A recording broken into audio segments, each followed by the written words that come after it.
Hello and welcome to Walk the Talk. I am Shekhar Gupta and my guest this week, Arun Jaitley, back on Walk the Talk after almost 5 years. Yeah, thank you. In circumstances that are in some ways similar, election time, and in some ways very different. Because what's exercising your mind and anybody's at this point is a bit more complex, isn't it? Well, I think elections take place all the time now. Right. This time it's an occasion for general elections. But at any given time in India, if it's not general election, it's the next state assembly election. Right. And each one is called a mini general election. No, each one is called a semi-final. Right. And I think in India, we've now got into the habit of playing a few hundred semi-finals by now. That's the media phrase. You keep collecting points, it doesn't matter. It doesn't matter. So I think, and the losing semi-finalist may actually win the final. Right, right. It's a strange semi-final. But I think what's more of concern at this moment, barring elections, because elections will keep taking place. And governments will change. Governments will change or not change, is both the issues, national security and economy. And I think for every Indian, we can certainly see that things are not very happy on both fronts.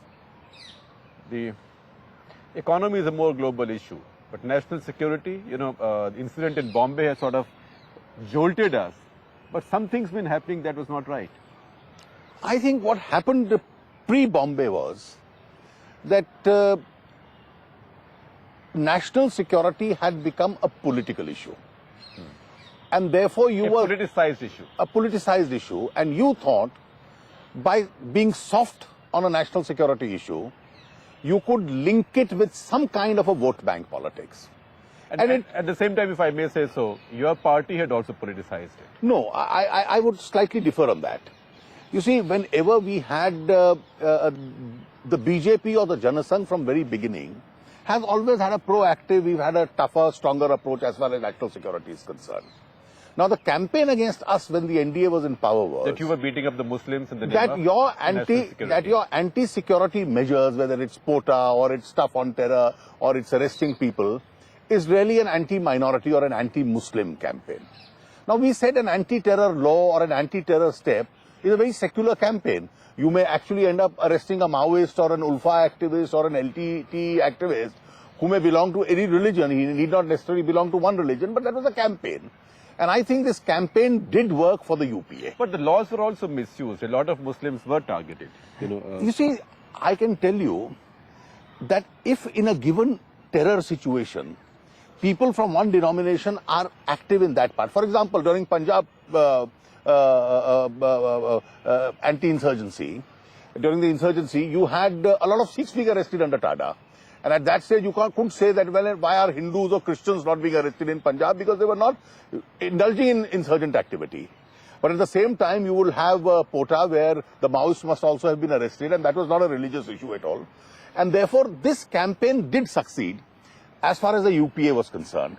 And the UPA became, I think they convinced themselves that you don't need a strong anti-terror attitude of the government. And 4.5 years got wasted in that. And frankly, not only, it wasn't just a question of the laws, it was also a question of what was being invested in security agencies, how much empowerment was being given to intelligence agencies, because, as the Indian Express has shown, paramilitary forces and intelligence agencies were returning so much of their money unspent. You see, it's money unspent on equipment. And equipment, yes. I'll tell you what I think where we lacked was, you had different kinds of intelligence agencies. The kind of coordination which was required, and eventually the person who has to tackle the situation must know the facts in advance, and therefore he must be prepared. That seemed to be missing. Your security agencies, equipment, which is now the essence as far as army is concerned, other security agencies is concerned, I think we've become a little laid back as that is concerned. One area which has always concerned me, that we have got into this national habit of throwing up allegations whenever the army or the military agencies or the security agencies go and buy bulk purchases of equipment, there must be something wrong. And if you repeatedly have CVC, CAG, CBI being brought into this exercise. All the horrible three-letter words. No, these look very... JPC? Don't forget. JPC, these look very attractive. Right. And every time the CVC 3 years later, 5 years later says something, oh, well, every report means somebody must have made money. Right. And therefore, I think somewhere the bureaucrats, the security officers, the army officers are also playing safe. And that's probably the reason that you've come to this conclusion that a lot of money is going unspent.